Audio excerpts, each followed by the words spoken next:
Hello, this is Shannon from Cards by Shannon Lee, bringing you another video featuring products by my favorite things. I'm starting with a 4-inch by 11-inch piece of smooth white cardstock that I'm scoring at 1 inch and at 6 inches. I'll fold the small flap away from me and the large flap towards me, making sure that all sides line up together. Then I will use my bone folder to reinforce the folds.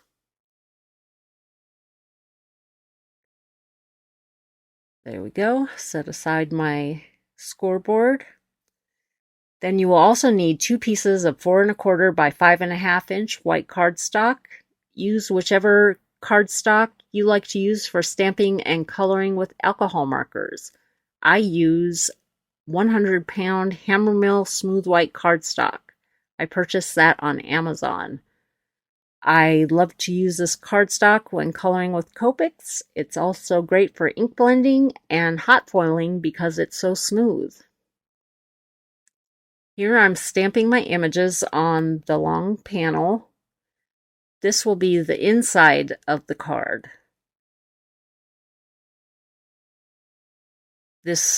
The card that I'm making today is, I guess it's a trifold, but it's a vertical trifold as opposed to a horizontal trifold. Next, I'm not sure if I mentioned, the images that I'm stamping are from the Honey Bunny stamp set from My Favorite Things. This was released, I believe, as a Valentine set, but the bunnies are way too cute to just use for Valentines. Stamping this will be the last panel on the inside of the card. I like to stamp my images twice, but not more than twice. When I'm coloring with Copic markers, if I stamp it more than twice, I tend to drag some of that black ink into the image with my Copic markers. You know, if you use the really light shades, it has a tendency to drag that dark black ink into my images. So this will be the front of the card. I was thinking I was going to stamp the sentiment with the same black ink, but decided I wanted to heat emboss the sentiments, so I'm going to stamp the sentiments with Versa Fine ink. Just smush that image down. Always making sure that it's in the corner so I know that it's in the same place if I stamp it a second time.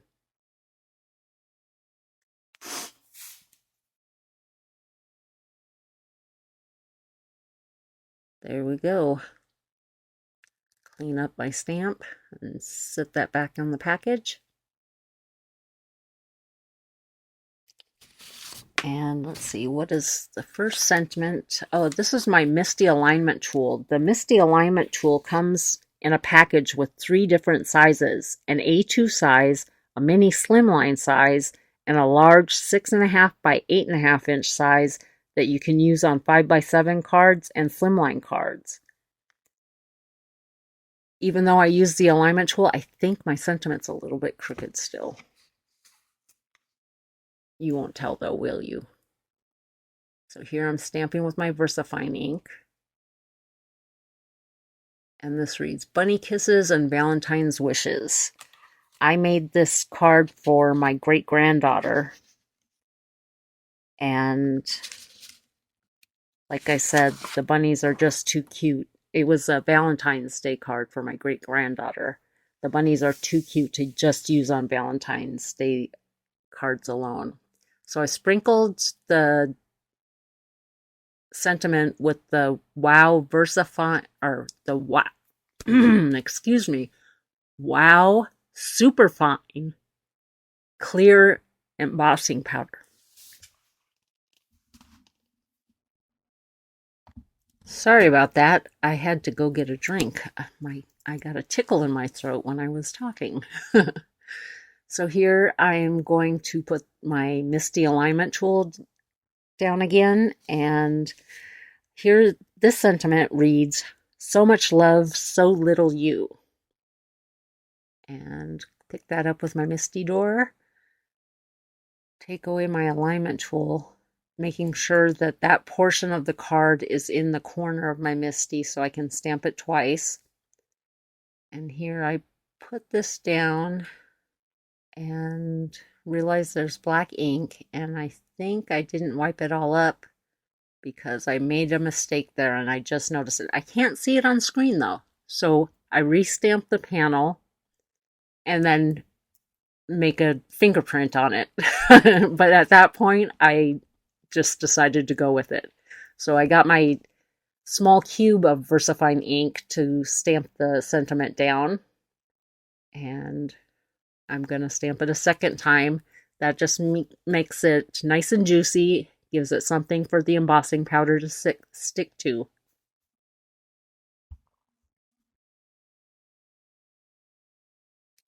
Sprinkle the embossing powder on there. And if you didn't understand me earlier, I was trying to say, wow, super fine, clear embossing powder.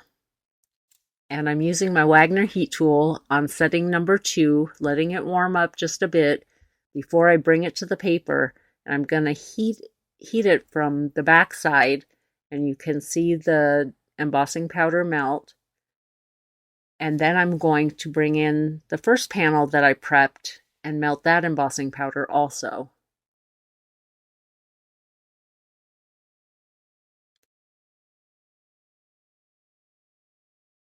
Clean up my stamp, and I'm going to bring the long panel back in, and we are going to stamp the sentiment on the bottom. Oh, that's the wrong one. Here we go.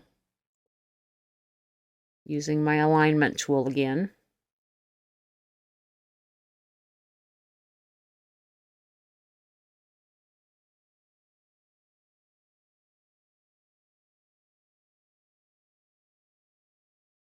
And this sentiment reads, "You make my heart hop."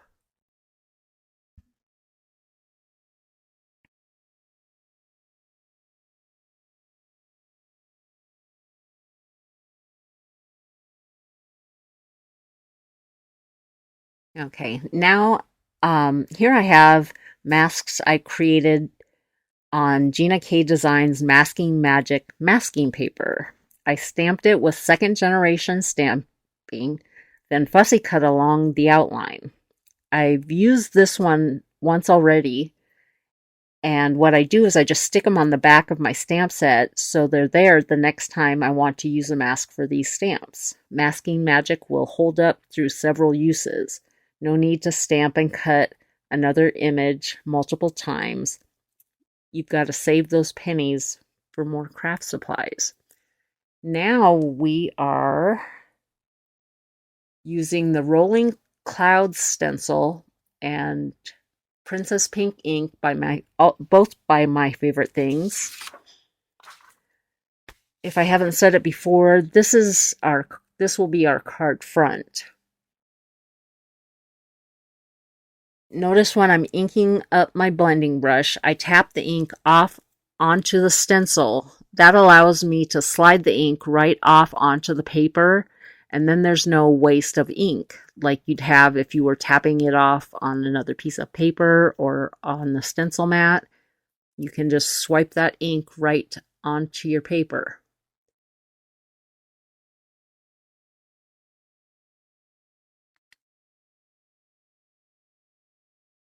And also notice that while I have the stencil in place, I wipe off the ink so that I can turn the stencil around without getting ink onto my hands.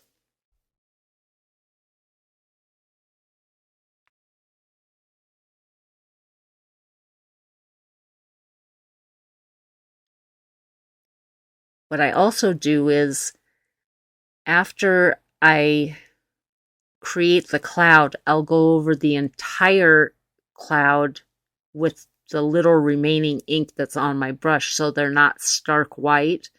It just makes for a prettier background, I think.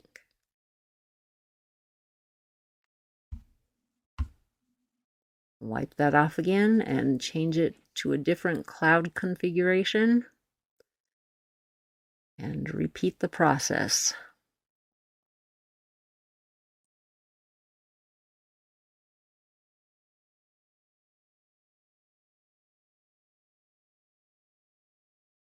Wipe it off and move it over for the last set of clouds.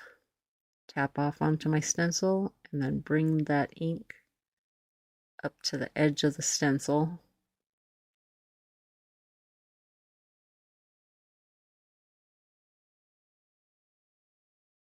And finish off with a little bit of ink that's on my brush. I think I need a little bit more. There we go. And I'm going to do a technique that I learned from watching Nicole Sfor, but she uses a different stencil. This stencil is called Love is in the Air by My Favorite Things, and I'm going to use this stencil to create hearts over the cloudy sky.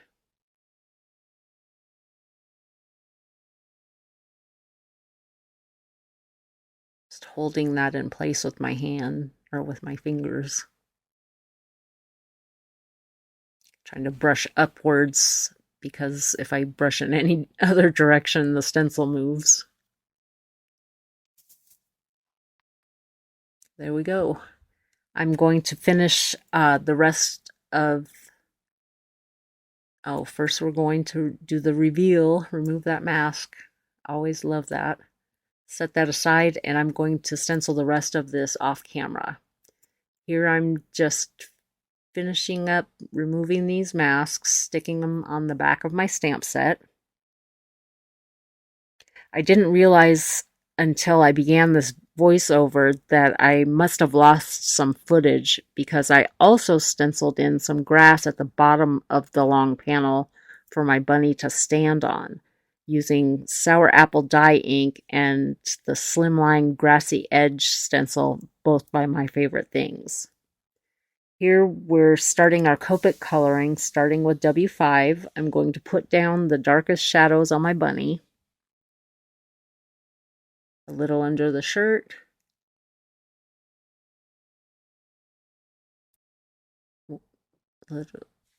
Extending his little thumbs. And now we're coming in with W3, just extending the lines that are the shadows that I've already drawn, colored, put down. I'm not sure how I should phrase that. And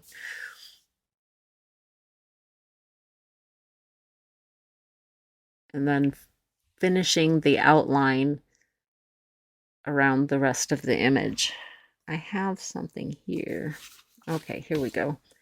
What I usually do when using Copics is I start with my darkest color, putting shadows down where I think they might go, or wherever they'll fit on the image. I end up partially outlining the image with the darkest color. Then with my second or third color, depending on if I'm using a 3 or 4 color blend, I outline the remaining portions of the image. I usually don't outline the image with the lightest color. As far as light source goes, it doesn't really matter which direction you pretend your light source is coming from, as long as you create some light areas and some dark areas on your image. It will become visually appealing. So if you have trouble imagining a light source for your shadows, just throw it out the window. The light source technique, that is, not your project. Just create shadows wherever you want to. You'll see that your coloring will make the image pop as long as there are some light areas and some dark areas. I usually put shadows under an area that has something on top of it, at the bottom of an image, or at the bottom of a segment of an image, like at the bottom of the bunny's head under where the chin would be.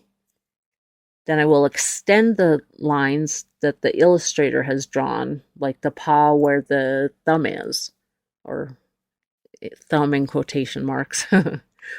I just pull that line out slightly. Anytime there's lines that are within the image, I usually just extend those a little bit with my darkest color and follow them up with the lighter as the colors get lighter, just blending it in, extending it just slightly. Let's see. Then I come in with my second color, just extend the area from the first color. I just always try to leave an area for my lightest color, the highlight color. Try coloring the way I've suggested if you have a problem with shadows and light source. You'll see in most instances it works like a charm. And I'm not the only person that colors this way. I've seen other videos on YouTube that people recommend. Really, if you have trouble, if you'd like your coloring to step up your coloring and you have difficulties with light source and the shadows, give it a try. Just put the shadows anywhere you like. Just as long as you put a shadow somewhere, it will look very nice. Trust me. I wouldn't tell you a fib. So here I'm starting with that same color combination again, or I'm not starting with the same color combination. I'm finishing with that same color combination that I did the bottom half of the bunny. I think this is W1 that I'm working with, leaving a small area for my highlight color, W0. And with the W0, I have to work a little bit harder to get that to blend.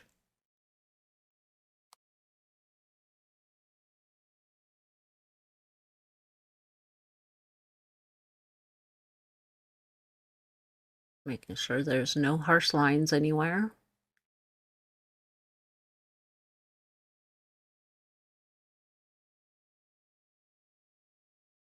Next is R21. We're going to color Bunny's nose and the darkest part of the ears, which would be, where the ear canal is and where the bunny's ear is flopped over. And then just finishing that out with, what was that? 20. And giving them some pink cheeks with the R21. And that was a little bit bright, so I'm toning it down with the W1.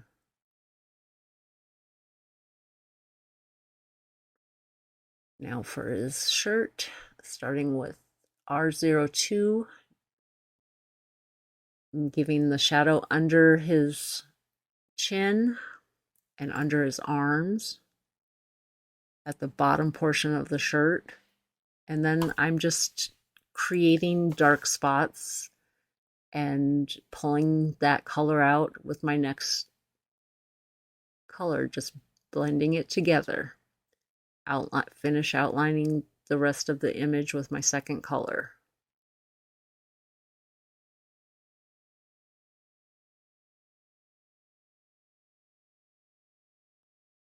And finally we have R000. Now I want to tell you about my new website, cardsbyshannonlee.com. I will be giving away tons of craft supplies, including stamps and dies, embossing folders, stencils, cardstock and pattern paper, markers and gel sticks, some card kits from last year's Spellbinders releases that include stamps and dies, and much more. I'll be giving away so much stuff it would take forever to list it all. The reason I'm doing these giveaways is to promote my YouTube channel and my social media sites. I've purchased the products all myself with the intention of giving them away. I've also included a few items from my personal stash that have been gently used. So go to cardsbyshannonlee.com. There are links to all of my social media sites. I would appreciate you stopping by to say hi and share the link to my site with your friends on social media.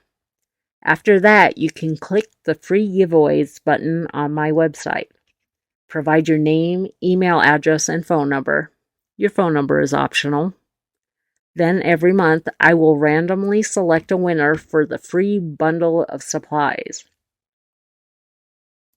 Make sure you add me to your contacts so you receive the email in the event you win the drawing. That's it. The only catch is you'll receive emails from me now and then letting you know about my recent posts. As long as you are subscribed to my email list, you will be entered into my giveaways. The only stipulation I have is that you may only win once every 6 months. If your name is chosen, I will contact you via email from admin@cardsbyshannonlee.com. I will inform you that you have won and request that you respond to my email within 14 days, providing me with your mailing address. Please do not be fooled by scammers. I will never ask you to pay for shipping for delivery of your prizes. Ever. If you receive an email requesting payment for delivery of your prize, it's not from me.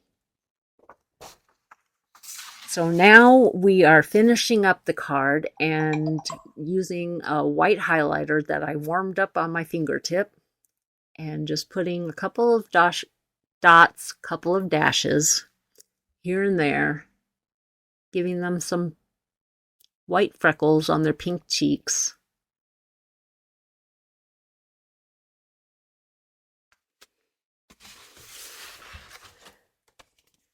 I want to thank you so much for watching this video. I would love to hear from you in the comments below. Let me know what you liked about this project or even what you might have done differently. Your feedback means the world to me. I know you have a lot of videos you could be watching, and I appreciate that you've chosen to watch mine. All of the supplies I used to create this card are linked below. If you like this video, I would appreciate a thumbs up. And subscribe if you'd like to see any of my future videos. Thanks for watching. Bye for now.